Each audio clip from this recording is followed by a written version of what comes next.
বন্ধুরা নমস্কার।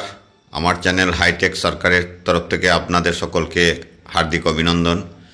আজকে আমি এই এপিসোডে ব্যারাকপুর পূর্ব সৈনিক সেবা পরিষদের তরফ থেকে যে সমস্ত অনুষ্ঠানগুলো আয়োজন করা হয় তার কিছু পার্ট আমি দেখাবো।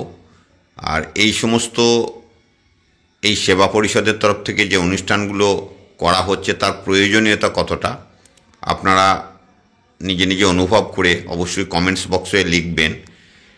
এখন আমাদের এই সেবা পরিষদ পূর্ব সৈনিকের মহিলা ব্রিগেড, যারা আমাদের পরিবারের মহিলা সদস্য, তাদেরকে সচেতন করার একটা উৎসাহ নিয়ে একটা বিশেষ কার্যক্রম শুরু করেছেন, যে প্রত্যেকটা পরিবারের মহিলাদেরকে, মহিলা ব্রিগেড যাদেরকে বলা হয়, তাদেরকে অনেক কিছু জানার বা বোঝানোর প্রয়োজন আছে। আমরা সাধারণত অনেক কিছু না জেনেই থেকে থাকি, বা আমাদের ঘরের মহিলারা যতক্ষণ তাদের পরিবারের লোকরা অ্যাক্টিভ রয়েছে ততক্ষণ সেই সমস্ত কিছু জানার প্রয়োজন বোধ করে না। হঠাৎ করে বলা যায় না, কিছু যদি কারো পরিবারের অঘটন হয়ে যায় তখন কিন্তু সবাই এই জিনিসটাই অনুভব করে, কাশ এটা যদি আমরা আগে জানতাম বা আগে কেউ আমাদেরকে বলতো তাহলে হয়তো এই প্রবলেম বা এই পরিস্থিতির শিকার আমাদেরকে হতে হতো না। প্রথমত আমরা সংগঠনে থাকার বা সংগঠিত হওয়ার যে প্রয়োজনীয়তা সেটা বুঝতে হবে। তারপর প্রত্যেকটা পরিবারের মহিলা সদস্যদের বিশেষ কিছু জিনিস কিন্তু জানা খুবই প্রয়োজন। তাই মান্থলি বা 2 মান্থলি একবার মহিলাদের নিয়ে তাদেরকে সচেতন করার উদ্দেশ্যে অ্যাওয়ারনেস প্রোগ্রাম অনুষ্ঠান আয়োজন করা হচ্ছে। এটা পিরিয়ডিক্যালি চলতে থাকবে।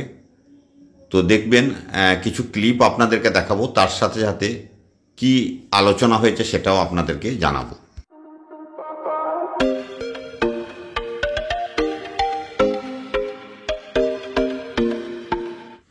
শুরুতেই সবার প্রতি আমার একটা অনুরোধ, যারা আমার চ্যানেল এখনও নতুন রয়েছেন অবশ্যই চ্যানেলটা সাবস্ক্রাইব করে বেল আইকনটি টিপে রাখুন। আর যারা এখনও এই ব্যারাকপুর পূর্ব সৈনিক সেবা পরিষদের সদস্য হননি বা হতে চান, অবশ্যই স্ক্রিনে আমাদের প্রেসিডেন্ট স্যারের ফোন নাম্বার শো করছি, অবশ্যই কন্ট্যাক্ট করবেন এবং এই সংগঠনে যুক্ত হবেন, কারণ সংগঠিত হওয়ার খুবই প্রয়োজন, যেটা আপনারা সকলেই জানেন। তো এবার আমি আমাদের প্রেসিডেন্ট স্যার এই অনুষ্ঠানে কি কি বলেছেন বা যেগুলো আমাদের প্রয়োজন আছে স্টেপ বাই স্টেপ পরপর হতে থাকবে, আপনারা অবশ্যই কমেন্টস বক্সে লিখে জানাবেন। আর কতটা ভালো লাগলো অবশ্যই কমেন্টস করবেন। তো চলুন দেখে নেওয়া যাক আজকের আলোচনা পর্ব। নমস্কার সবাইকে। আজকে এই দিনটা আমি অনেকদিন ধরে অপেক্ষা করেছিলাম, যে আমরা এখানে যারাই উপস্থিত হয়েছি সবাই সম মনোভাবা সম্পন্ন ব্যক্তি এবং তাদের সহধর্মিনীরা এখানে উপস্থিত আছেন।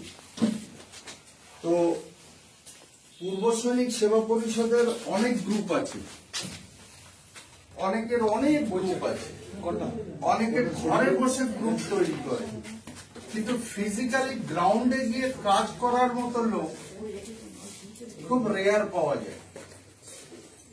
তো আমার অনেকদিন থেকে ইচ্ছা ছিল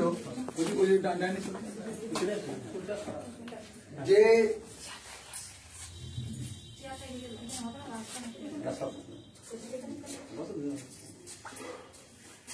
সব লেডিসদেরকে ইকট্ঠা করে তাদেরকে অ্যাওয়ারনেস প্রোগ্রাম দেওয়ার জন্য, যে আফটার মি মানে আমার পরে আপনারা কোন রাস্তা দিয়ে চলবেন সেই অ্যাওয়ারনেসটা আপনাদেরকে জানানোর জন্যই এবং সেই ব্যাপারে শিক্ষিত করার জন্যই এই মিটিং আমি অনেক দিন থেকে চেষ্টা করে আসছি। লাস্ট 5 ইয়ার্স আমি প্রেসিডেন্ট ছিলাম। আজকে প্রকৃতির এই অবস্থা হওয়ার পরেও আমি বলেছি না, ক্যান্সেল হবে না, এবং এর পরের যে প্রোগ্রাম হবে সেই প্রোগ্রামের জন্য আমাদের কাছে অনেক বড় জায়গা আছে। আমি ফার্স্ট মিটিংটা এইখানে করতে চেয়েছি এই জন্য যে কমসে কম আপনারা এইটুক দেখে যান যে আমাদের একটা অফিস আছে।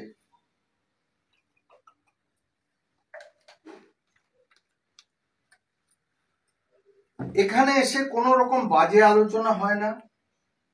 আমি যে দুটো জিনিস করতে দিই না, একদম স্ট্রিক্টলি ডেড এগেনস্ট, সেটা হলো পলিটিক্স এর কোনো আলোচনা হবে না, পয়সার কোনো লেনদেন হবে না।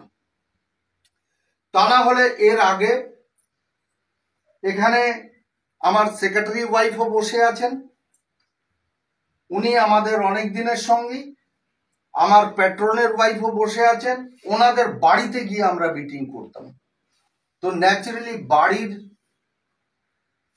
ম্যাডামের যদি সাপোর্ট না থাকে আমরা গিয়ে করতে পারতাম না। তো ওনারা অনেক আমাদেরকে সাপোর্ট দিয়েছেন এতদিন ধরে। আর আজকে আমরা এমন একটা অফিস পেয়েছি এবং লোকে আমাদেরকে অফার করছে যে আমার এই জায়গায় এসে তোমরা মিটিং করো। কেন? সমাজের আর 10টা লোক দেখবে যে এদের কাছে এত স্ট্রেংথ আছে।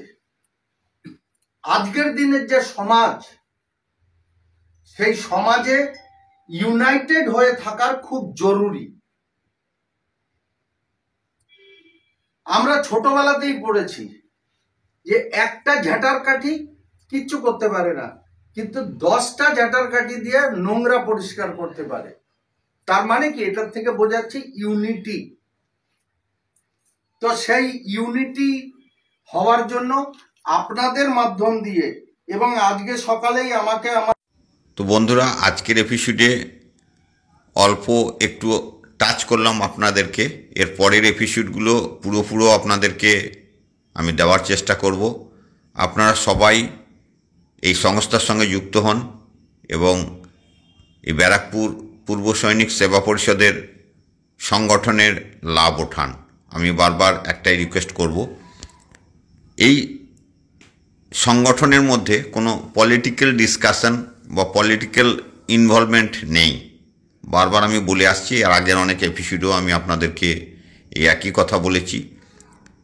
এখানে সবাই একে অপরের পরিপূরক হিসেবে আমরা কাজ করি। তো আজকের এই এপিসোড এখানেই শেষ করছি। ধন্যবাদ।